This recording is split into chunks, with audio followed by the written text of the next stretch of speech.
किरंतन ग्रंथ प्रकरण 4।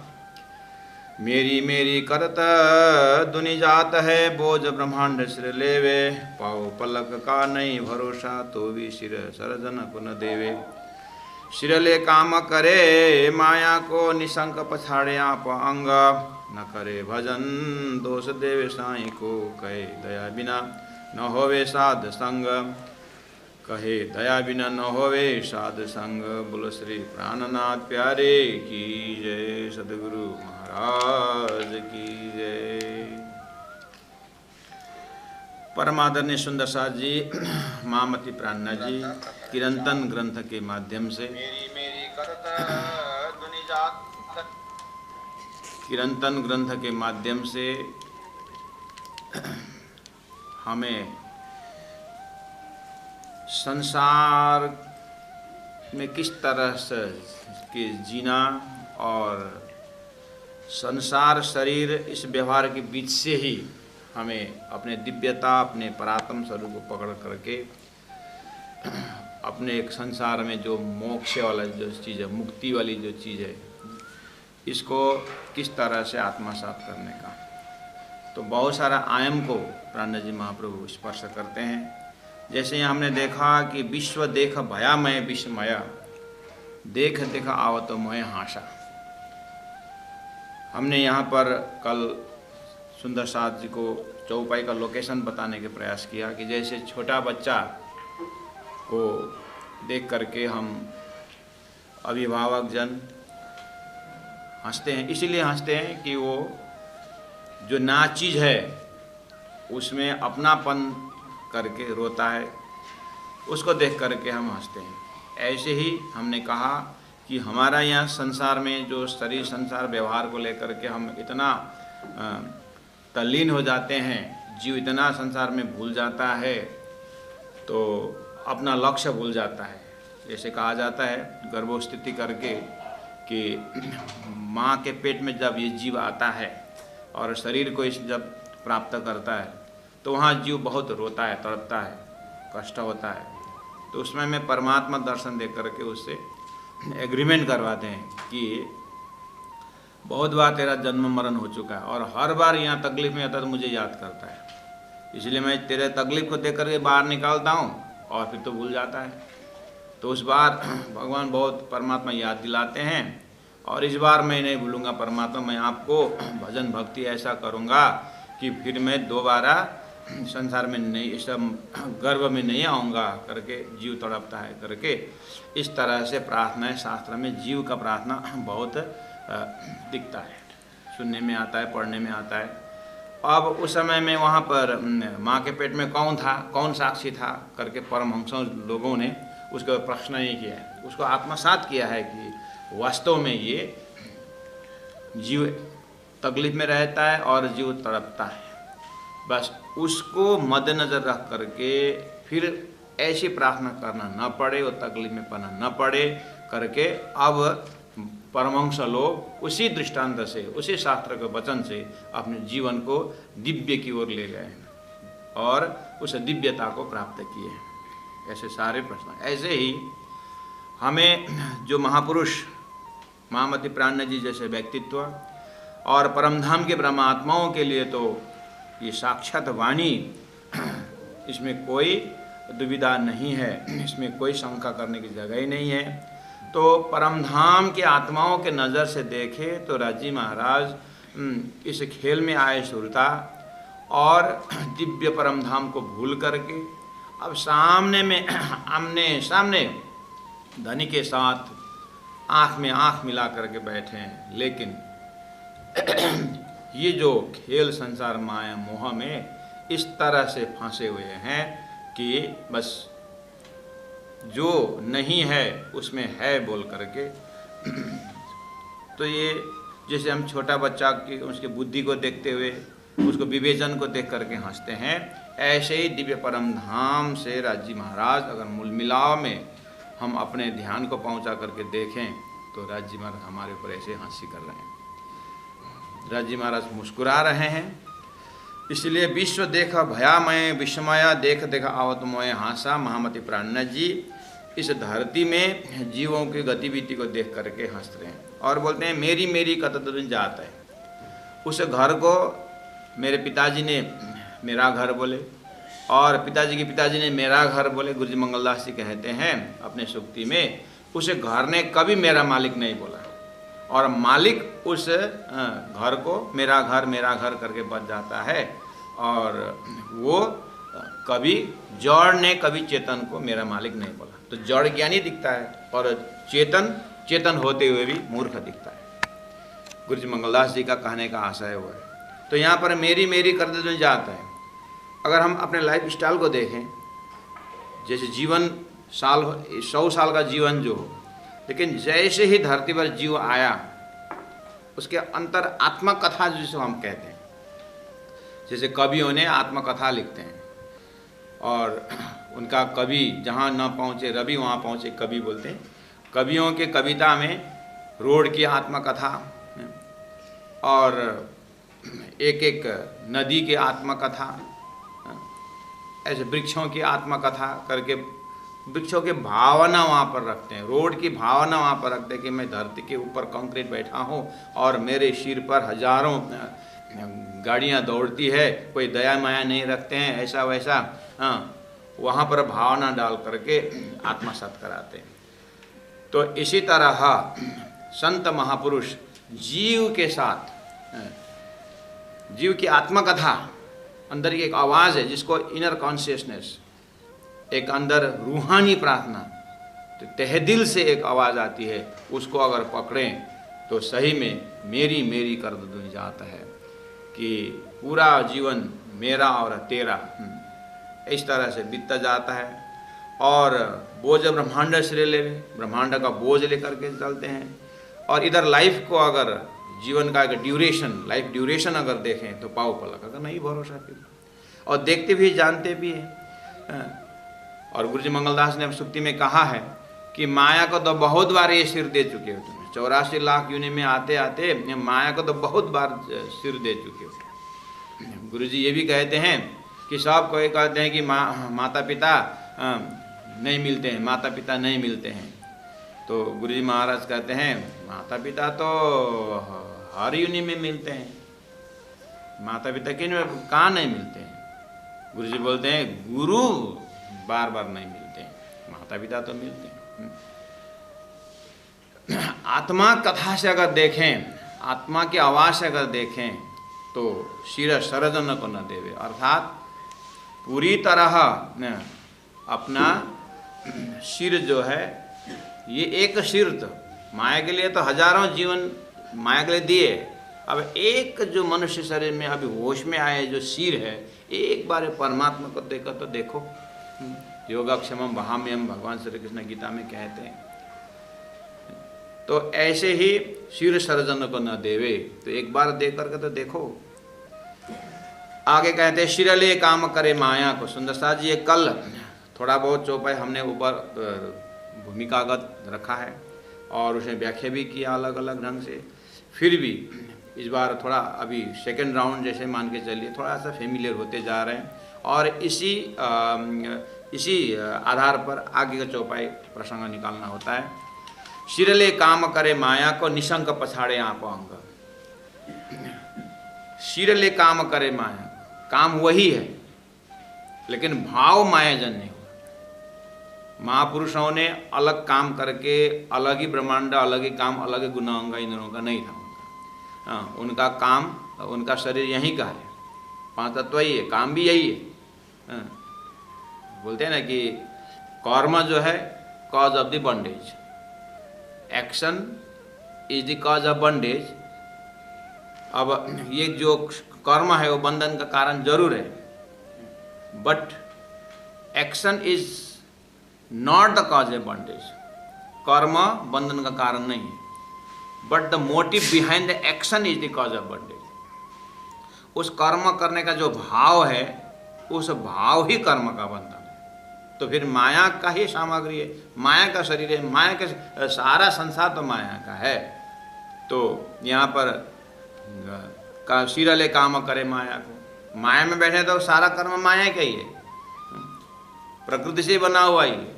तो फिर अब यहाँ कहाँ से ब्रह्म का कार्य करें, ऐसा प्रश्न आ सकता है। तो कहने का मतलब है शिरले काम करे माया, यानी हम उस परात्म तत्व को जाने बिना ये शरीर में ही शरीर तक की दृष्टि रख करके अपने लिए और अपने लिए और अपने के लिए उतना ही अगर संबंध रख करके संसार को देखें तो ये माया का कार्य होगा। इसीलिए इसी को वैराग्य परक अर्थात सेवा भाव से जब वो कर्म को करते हैं तो वही कर्म क्या बन जाता है, मोक्ष का कारण बनता है। इसलिए तुम सेवा से पाओगे पार, प्रणय जी ने तुम सेवा से पाओगे पार अर्थात उसी कर्म को सेवा भाव से, वो कैसे संभव होगा? मैंने पहले भी कहा कि जो कांटा चुभता है तो कांटा का निकालने कांटा ही चाहिए, ऐसे कर्म से निकलने के लिए कर्म ही करना चाहिए, लेकिन कांटा और मजबूत होना चाहिए, तभी वो शरीर में जो कांटा जो है वो निकाल सकता है।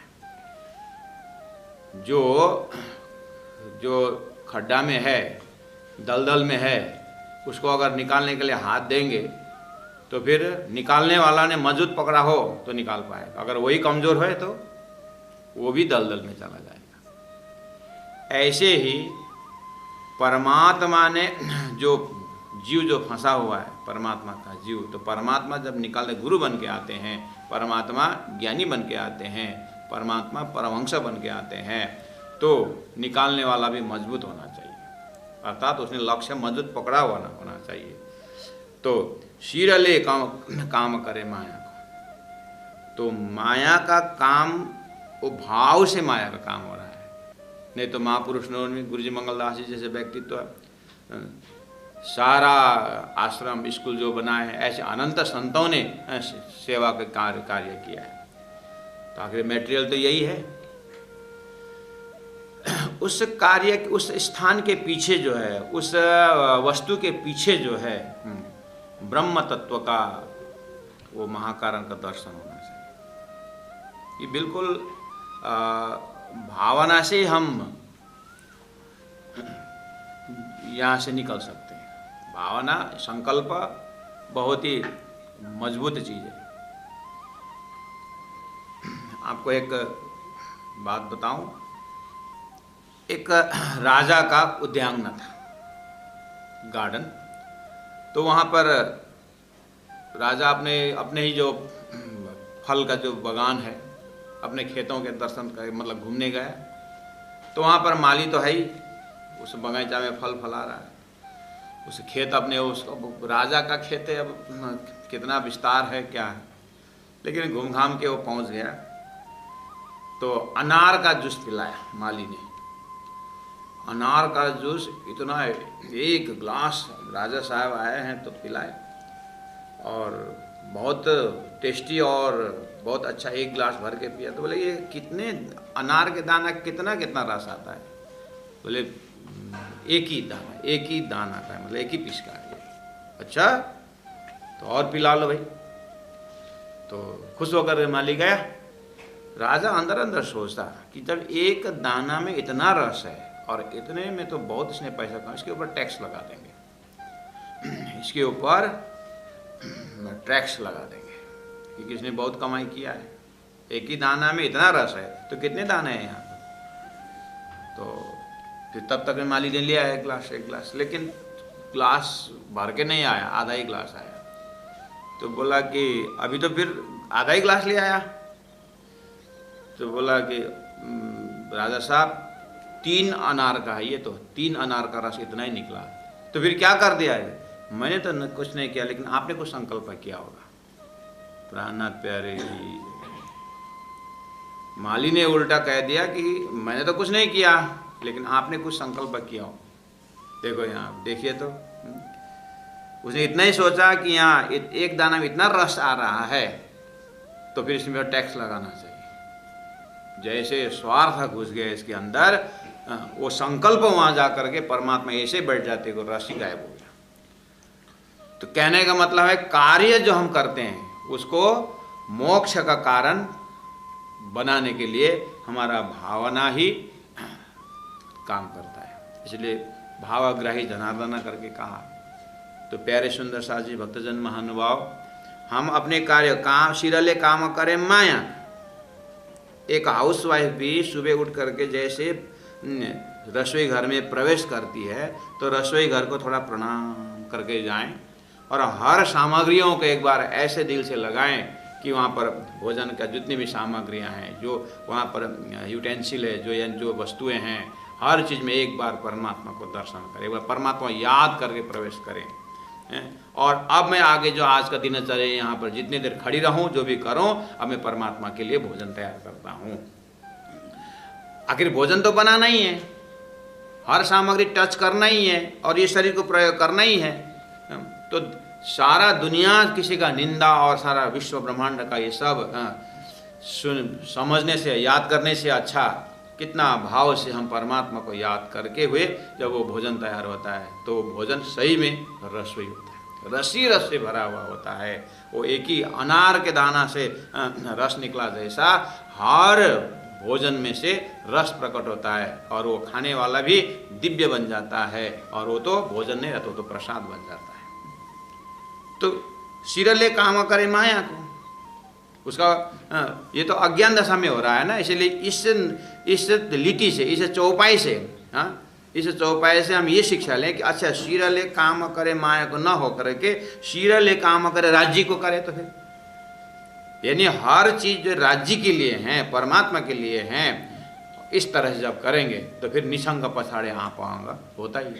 निसंग पछाड़े आप आऊँगा, ये जो चौपाई शंखा रहित होकर के अपने को मिटा देते हैं, ये है शब्द।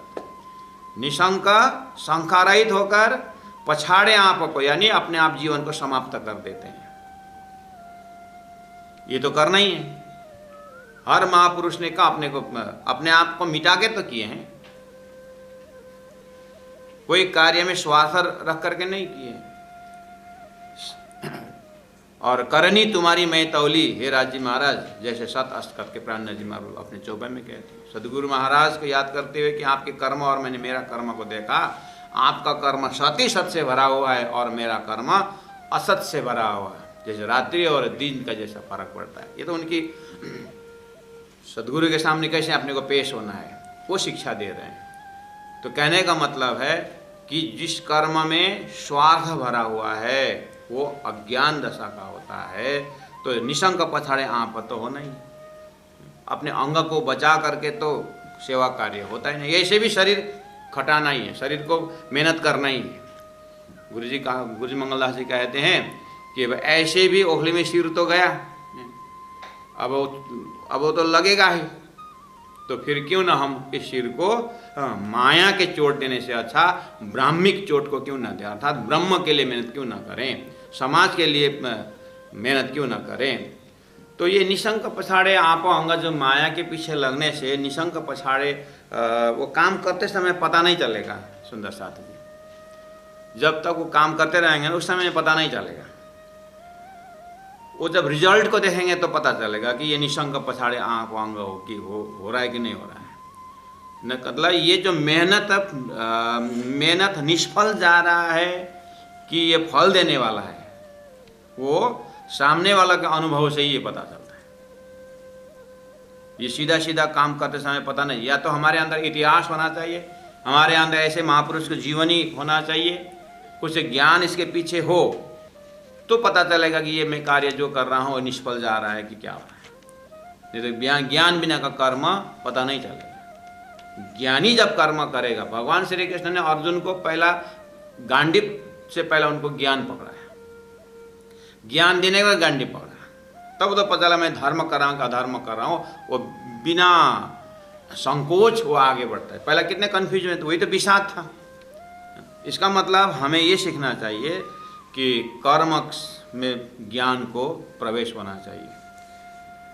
जैसे आप ही बोल सकते हो, आप ही बोलेंगे, कोई एक व्यक्ति, जो मैंने एक दृष्टांत दिया था कि निशंक पछाड़े आप अंग, कि ये जो कर्म कर रहा है बेकार में बस अपना शरीर को ख़त्म कर रहा है, समय को बर्बाद कर रहा है करके हम ही लोग बोलते हैं। जो चीज़ हमें परमात्मा हमें बोल रहे हैं, जो चीज़ हमें सदगुरु महाराज बोल रहे हैं कि तुम जो कर रहे हो ना बेकार में श्रमयो केवलम हो रहा है करके वो महापुरुष हमें बोल रहे हैं और हमें लगता है कि हाँ कैसे बेकार, हम तो पूरा मेहनत कर रहे हैं। तो तुम्हारा मेहनत अब यहीं पर थोड़ा सा हार्टिली अपने आप को पूछना चाहिए कि जो भी इस शरीर संसार में जो भी हो रहा है, आखिर ये आत्मा उन्नति के लिए, आत्मा को परमात्मा मिलाने के लिए कुछ इसमें कुछ ये लाइन का हुआ, कुछ हो रहा है? ये अपने आप को पूछना चाहिए। कहीं ऐसे ही निशंक पछाड़े आप अंग, कहीं श्रम एव ही केवलम तो नहीं हो रहा है। तो इसके पर्दा के पीछे, चौपाई के पीछे महामती का भाव जो है, प्राण जी का जो भाव है सुंदर सा प्रति, कि क्या सचेत कर रहे हैं। तो एक आदमी वो कुआं में जाता है, फिर निकलता है, जाके हैरान सुबह से था। एक संत आ करके देखा कि तुम क्या कर रहे हो, तो बोला नीचे हार है, देखिए हीरा का हाथ दिखाई दे, तो वो निकाल रहा हूँ। तो यहाँ पर वो संत बोलते हैं, संत ने देख लिया कि अच्छा नीचे हार है, हाँ तो जा एक बार पूरा। उस समय बोलते निशंक पछाड़े यहाँ पाऊंगा। मैंने कहा ना, रिजल्ट को देख करके मूल्यांकन होता है। ऐसे निशंक पछाड़े यहाँ पाऊंगा ऐसे अर्थ नहीं लगेगा। तो वो परछाई में जाकर के मेहनत कर रहा है। इसीलिए महामती प्राणनाथ जी परमहंस लोग बोल रहे हैं कि जो हमारा दिनचर्या है धरती में, आफ्टर ऑल जाता तो कुछ नहीं। रोटी कपड़ा मकान तो यहीं का हुआ ना, तो रोटी कपड़ा मकान यहीं रहने के लिए चीज जरूरी है, पैसा जरूरी है, तो फिर कितने तक जरूरी है। तो शारीरिक व्यवस्था संसार के लिए ठीक है, लेकिन पैसा से धर्म तो नहीं खरीद सकते, पैसा से संस्कार तो नहीं खरीद सकते। अब फिर महाराज तो फिर पैसा कुछ नहीं है तो आप आइएगा हमारे में 7 दिन पारण एकदम फ्री ऑफ कॉस्ट शुरू कर दीजिए। बोलेंगे तो हम ही फिर टेंशन हो जाता। पैसा के बिना धर्म नहीं होता। पैसा सब कुछ होते हुए भी कुछ नहीं। तो रिजल्ट को देखना चाहिए हमें। मैं कभी कभी ऐसे चौपाई के अंदर अपने एकदम चाइल्डहुड में चला जाता हूँ। मैं अपना अनुभव बताता हूँ।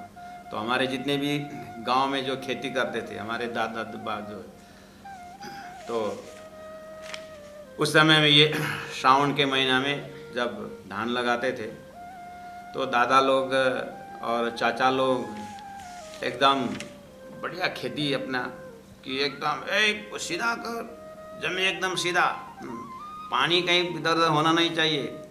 और जो ज़मीन जो तैयार कर रहे हैं उसमें किसी के बाउंड्री है, किसी के बाउंड्री है, तो अब वहाँ तो एक मेड़ होता है, अब मेड़ की नीचे ऊपर की बात होती है।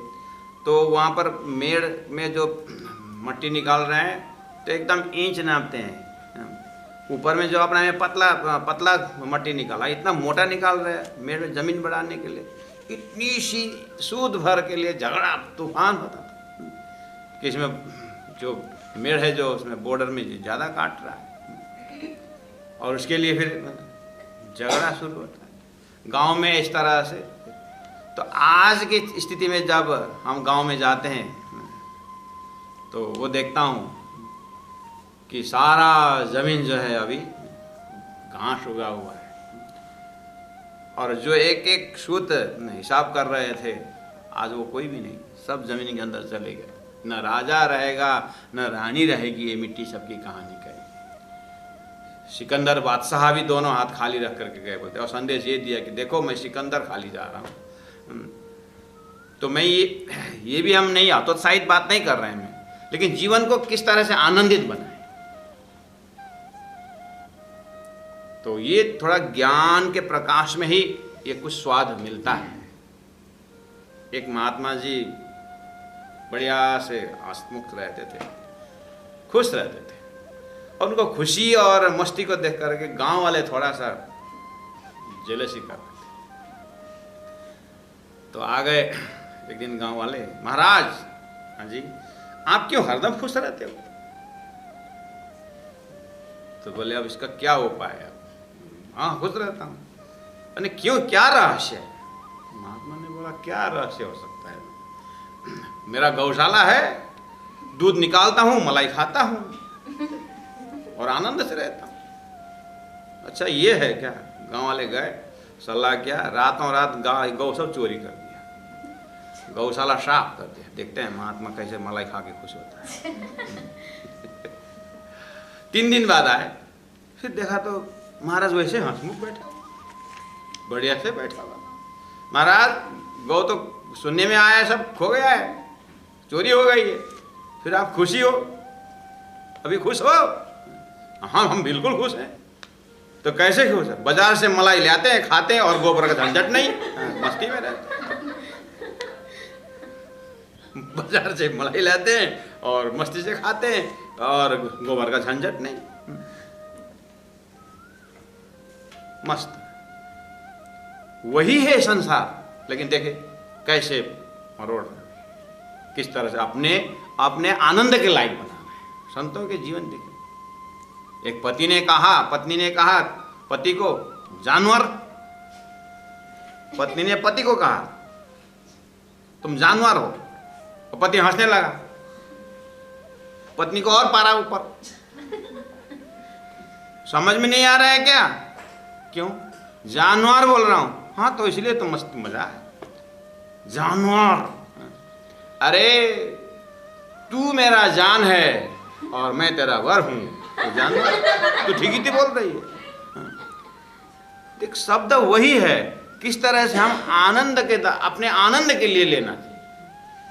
आश्रम में आकर के विद्यार्थी दौड़ते उड़ते आए, गुरुजी दान, एक गौ दान में आई, ये दूध देने वाली गौ है, दान में आई है। बच्चा खुश है और गुरु ने बोला बहुत बढ़िया, अच्छा।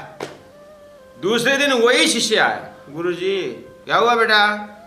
वो गौदाता को क्या हो गया पता नहीं, वो गौ लेके गया वापस। तो गुरु ने बोला ठीक है भाई बेटा, गोबर का झंझट नहीं, अपनी मस्ती से रहो। इस संसार के सिचुएशन को देख करके अगर हम उस सिचुएशन में बह के चले गए, इसका मतलब है उसी को संभव है जो अपने आनंद का दर्शन नहीं किया हुआ है। स्वामी जी, प्राणनाथ जी महाप्रभु हमें सुंदर साथ को शिरले काम करे, माया को निशंक पछाड़े। यहाँ पर इतना अज्ञानी होकर के पूरी तरह अपने पर्सनालिटी को पूरे बिक्री करके संसार में जीना मत। इसलिए अन्यत्र प्राणनाथ जी कहते हैं कि जल में नहाइए कोरे रहिए, जागिए माए सुपन।